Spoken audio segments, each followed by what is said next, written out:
We are good. Let me make the note. This is the third case. All right.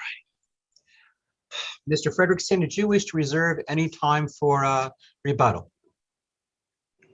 I did, Your Honor. 5 minutes for rebuttal. Okay. I will endeavor to, what's that phrase from the old Josie Wales line? Endeavor to persevere and allow and get you at the 15-minute mark. With that said, we are ready to go. Thank you, Your Honor, and may it please the court. This is Blake Frederickson on behalf of the appellant, Mr. Pizarro. I wanted to first point out as I was preparing for this argument that it wasn't really clear in the briefs, but this case was decided on summary judgment based on the previous iteration of 1.510. It was decided in April and law was then enacted, became effective in May. I want to start with perhaps the elephant in the room, and also based on some of the questions I heard earlier in the panel about the idea of constructive possession. What we are arguing here is that there is no such thing as wrongful constructive possession. Constructive possession has been established by this court as well as the other districts, and it's also authorized by 673 when it says that the constructive possession is not really authorized that, but certainly wrongful possession is, where a holder can enforce a note even if it perhaps is in wrongful possession of it. And along those lines, Mr. Frigate, and the facts here, as I understand, and correct me if I'm wrong, didn't Wilmington surrender the original blank endorsed note to the court? You'd agree with that, right? I would agree that it was surrendered by the law. Which then my next question is, and didn't that original note was identical to the copy of the note that is attached to the possession certificate filed at the beginning of the case? For Your Honor's purposes, yes, it's close enough. I would agree that the presumption would apply in this. We're not arguing that it doesn't. What we're saying is, as Mr. Klein said earlier, that there is evidence to the contrary. So I guess what I was trying to go to my next step would be, because the note that was attached to the complaint is identical to the original surrender to the court, doesn't that now create an inference of possession, pursuant to the case law? It does. I think it creates a rebuttable presumption. Okay, so tell me now, what evidence, what testimony below that would show that Wilmington lacked possession of the note at the time it was filed, by the time that suit was filed? Help me out with that. Okay, so when the court looks at who actually filed it, the evidence that was presented is what the court's suggesting is the certificate of original possession signed by Popkin and Rizzaler that was filed along with the filing of the original complaint. And what it says is that we have the note. It doesn't, the law firm has the note. It doesn't say where they got it from, but I don't think that's directly at the heart of the court's question. If Popkin and Rizzaler is not the plaintiff, Saline Finance is not the plaintiff, Wilmington Trust is arguably not even the plaintiff. If you want to get down to the head of the snake is going to be Prietum Mortgage Acquisition Trust. That's the trust. That's where we start. And the problem here is, this is kind of interesting. You said the head of the what? Of the snake? The head I've never heard of that maybe analogy. A better phrase, but start of the totem pole. Okay. Is going to be the trust upon which the real party in interest upon which everyone else is acting as an agent, all the way down to the law firm. Here, if we go to the top of the totem pole, that party is wrong. Everyone else was given the right to pursue this note by the original real party in interest. Here, there's record evidence that party, the original party in interest, is not the right party. And you cannot assign, constructive possession is such that you cannot assign, once it leaves your possession, the idea of the ability to enforce a wrongfully possessed note goes away. You no longer have lawful possession over it or control over it. So if in this particular case, you could argue that almost everyone had constructive possession So therefore, almost everyone could be a plaintiff if, in fact, there wasn't wrongful possession to start with, because everyone else was acting as an agent on behalf of the wrong party.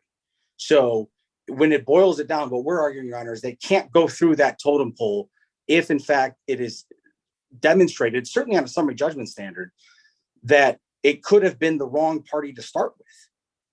So, and I don't think the law authorizes foreclosure based upon that construct. It's different. It's unique. And as far as I can tell, it's a case of first impression as it relates to whether or not a party can enforce a constructive possession case based upon the wrongful possession of who they believe that they were representing. So the agent, this also dovetails with the third argument that I raised on appeal, which was the agency arguments that were brought up both in the affirmative defenses as well as the affidavit, and certainly raised at the hearing. Although there was no transcript of the hearing, it was documented in the motion for rehearing, and even more importantly by the plaintiff's response in opposition, where they say, as argued at the hearing, as argued at the hearing, as argued at the hearing. So while it would have been better to have a transcript, that's not necessary here. None of these agency relationships that would have been required, even if it wasn't wrongful constructive possession, were in fact established. And these agency relationships were challenged from the beginning. So the notion that it passed along that totem pole, even if it was rightful, if it wasn't wrongful possession, which we argue that it was, and therefore it makes it null and void to start with. But even if it was, we would argue that summary judgment should have still been denied based upon the lack of establishment of the agency relationships. The other issue, I think, which is perhaps even more clear on appeal, is the issue of the damages. It was framed, and in the briefs I kind of mentioned this, that it was quasi-framed as a loan modification issue.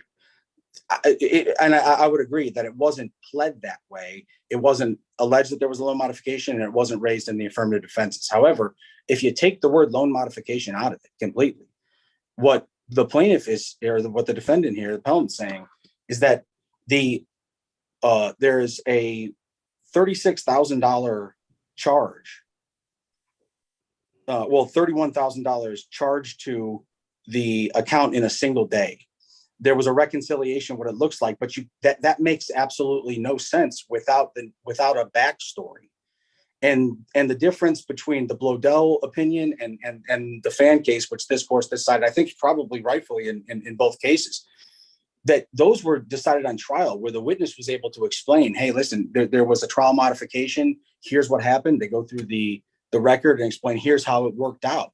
But here we don't have that on a summary judgment. In addition to that, the $23,000, which was charged for miscellaneous, that's all MISC, which was specifically raised in our affidavit in opposition, the motion for summary judgment. It just says miscellaneous. There's no explanation for what miscellaneous is, and it's not an insignificant charge of $23,980.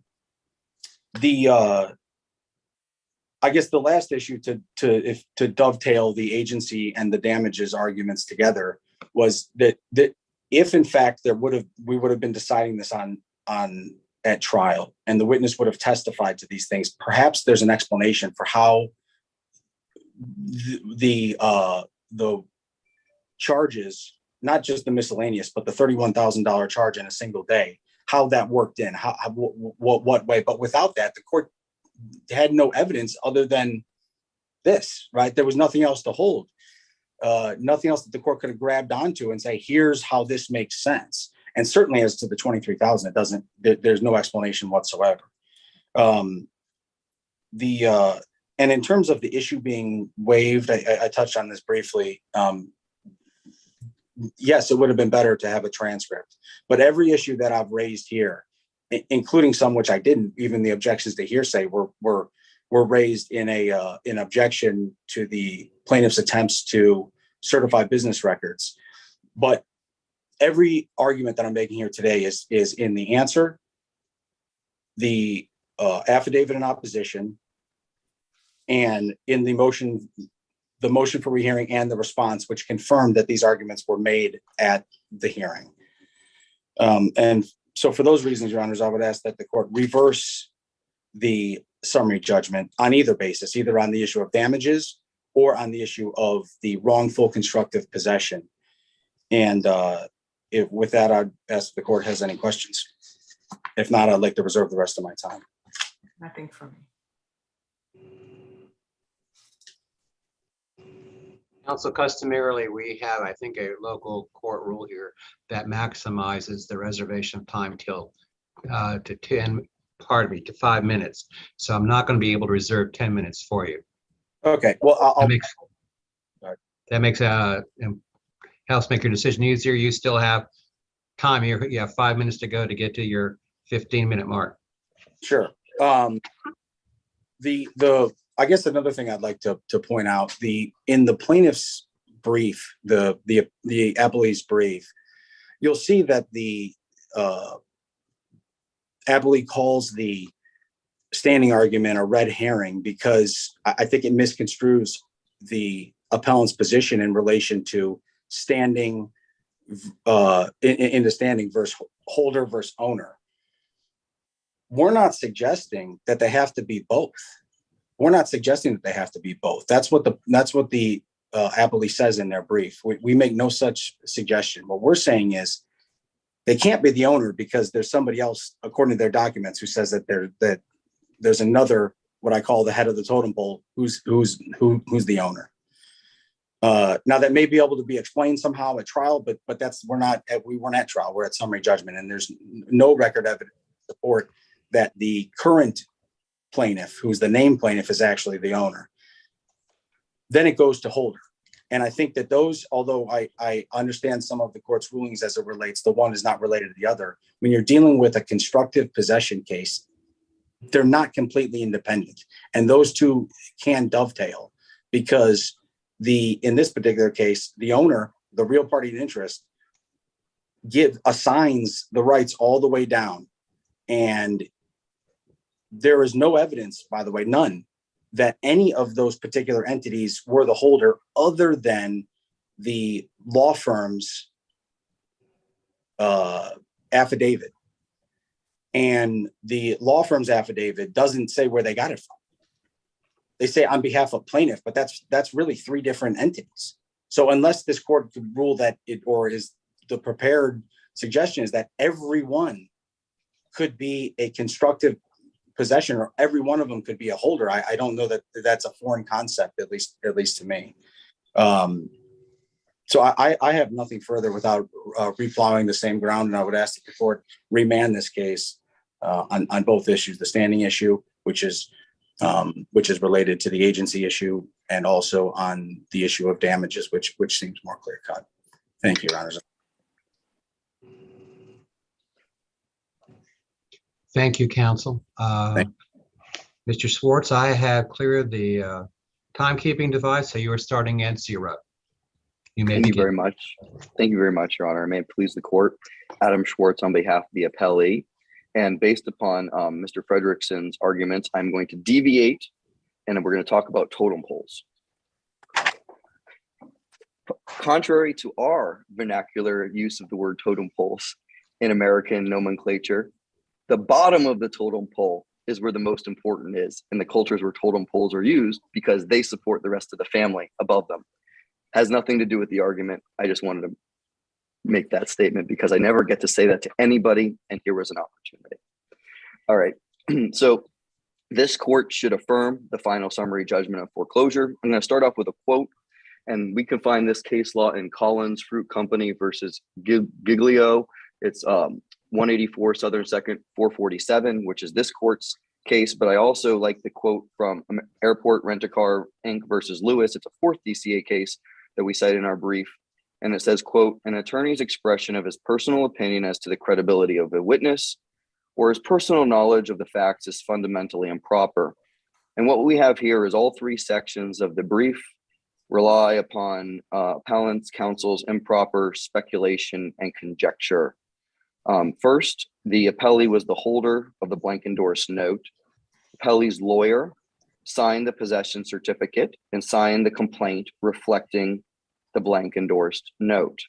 Appellee surrendered the original note at the time of judgment, identical to the copy attached to the complaint.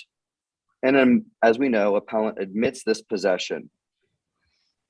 In U.S. Bank versus Cook, which we cite, it's 276 Southern 3rd, 472, and we pinpoint to 474.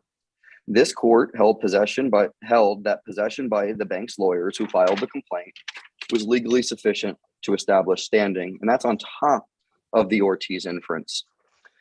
Appellants wrongfully argue that because an entity named Pritium Partners owns the loan, there is wrongful constructive possession by an attorney and thus no standing.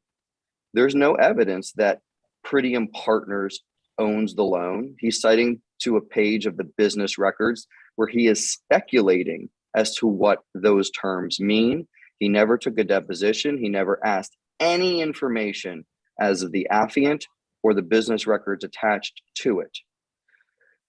So the appellant's argument fails for several reasons. It ignores the binding case law of Cook from this court. It presumes that an entity other than the appellee owns the note, but there's no evidence of that. And there's 100% speculation by appellant's counsel. And there's no such thing as wrongful constructive possession. It's a made-up term.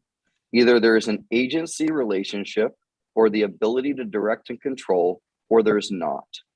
And here, by operation of law, Florida Rule of General Practice and Judicial Administration 2.505 states that when the attorney files the complaint, they are automatically the agent for the plaintiff.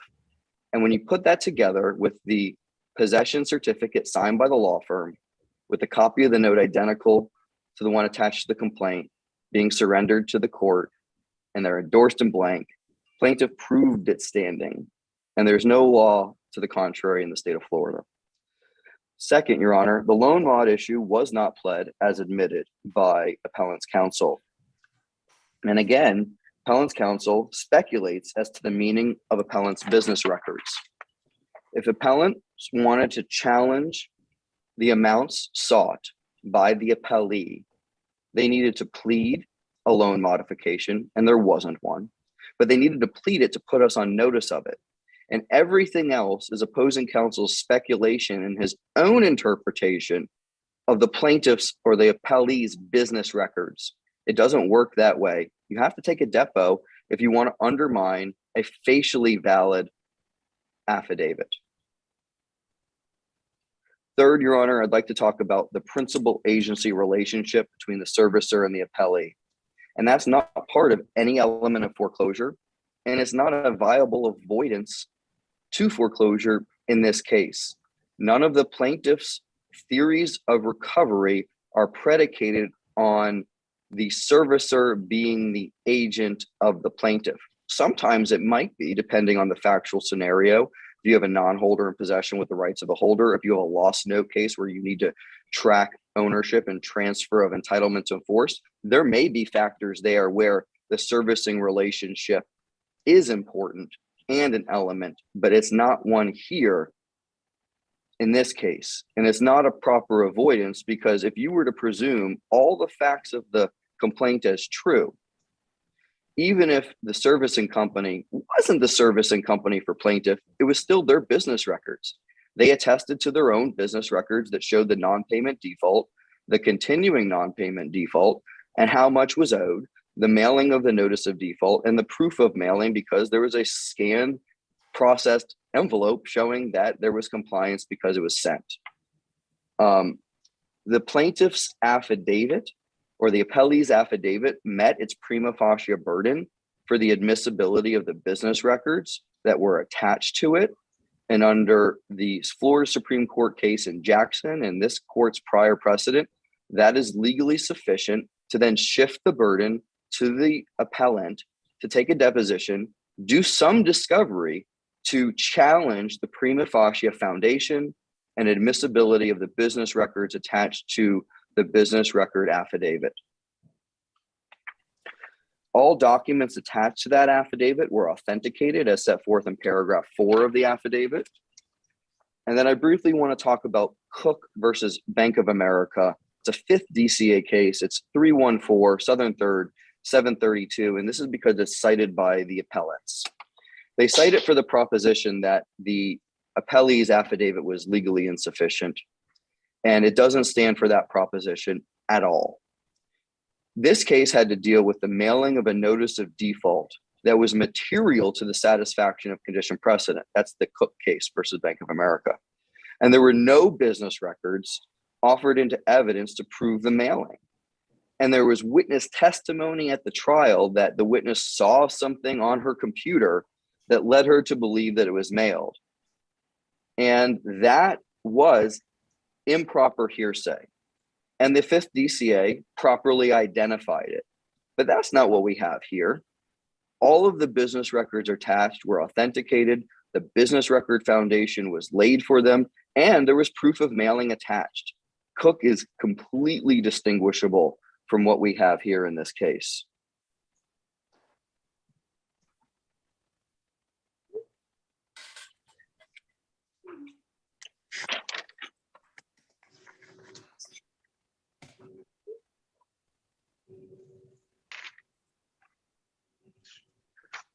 The one other thing I would cite is the Blodell case, which relates to the missing modification as alleged by Mr.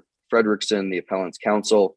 There is no loan modification, but even if there was, and they wanted to challenge the amount due or the default or anything to that based upon a modification, we were entitled to notice and an opportunity to address that. And we weren't given that because it was brought up for the first time at the summary judgment hearing. Your Honor, I'm happy to answer any questions you have about this case or the record or totem poles, although I already told you the one bit of information I know about them. So we respectfully request that Your Honors affirm this final summary judgment of foreclosure. I have no questions. Okay, thank you. Then we will move towards, let me stop the clock here, clear it off. To rebuttal where 5 minutes remain. And Mr. Frederickson, you may proceed. Thank you, Your Honors. I'll start in inverse order. The Cook opinion, which my colleague here just suggests that is not applicable. We're not challenging, and I made this very clear in the reply brief. I understand the holding in Cook. I was the one that took it up on appeal. The SAS case that's cited there was lifted from my brief. I understand very well the facts of that case. We're citing that proposition for the notion that a witness cannot testify as to business records not admitted into evidence when the source of their knowledge is business records. It's got nothing to do with mailing. It's that was the particular facts of that case that had to do with mailing, but the legal principle is still the same. So I thought I made that clear in the reply, but if I didn't, I'm making it clear now that that's not our position. Our position is not that it's a paragraph 22 letter case. It is that the testimony related to the agency relationships, or how that these all these what we're called totem poles fit together, is inadmissible. There's no record evidence to support that, none. And any testimony that was proffered when the source of that witness's testimony is going to be the business records, and we know that the source of their knowledge is business records because all three of them in the beginning of their affidavit say this information was taken from the business records. They say they have personal knowledge of the business records, but that's just something saying it's taken from the business records. They're not recipient witnesses to the actual events, but to what they're testifying to. The holder and owner issue, when it's pled in the complaint that we'll call them owner one, or owner and holder one is pled. The complaint says owner one is the owner, and we're acting on behalf of that owner. Well, it turns out that there's a second owner, and owner one is not the owner, it's really owner two. If they didn't say anything about ownership, I think their case is actually stronger here. But in the notion that all of these parties are acting on behalf of an owner who's not the owner, their rights to act as a constructive possessor of the note, I think dovetails from that. So I do think in this particular case, those issues are relevant. It's a bit of a complicated conundrum that is, I think, unique a little bit to foreclosure, specifically when the law firm, they just use the word plaintiff when the plaintiff is doesn't participate in the litigation, and the party who actually participates is not normally mentioned, i.e. the servicer. Mr. Schwartz suggested something that I don't think I saw in his brief, but it I guess tangentially related, which is that the notion that we had to plead that there was a loan modifications to challenge damages. That's not true. That in no way that's true. We challenge damages, whether or not you want to call it as a result of loan modification or not, it doesn't matter. We say, here it is. There is no way that you can charge this. On top of that, the $23,000 has nothing to do with a loan modification. Nothing. That's just miscellaneous, a miscellaneous charge that was specifically included in our affidavit in opposition. And Your Honor, we rest on our briefs and what I've said, unless Your Honors have any other questions. I think this court should reverse on a minimum on the issue of damages. Thank you very much for your time. Thank you, counsel. Thank you both. We appreciate your presentation today. Hope you all stay well. And next time I visit Alaska, I'll have a new meeting when I see a totem pole. Bottom up. See that, Mr. Fredrickson, you started something, and maybe it was my questioning with the snake and then the totem pole.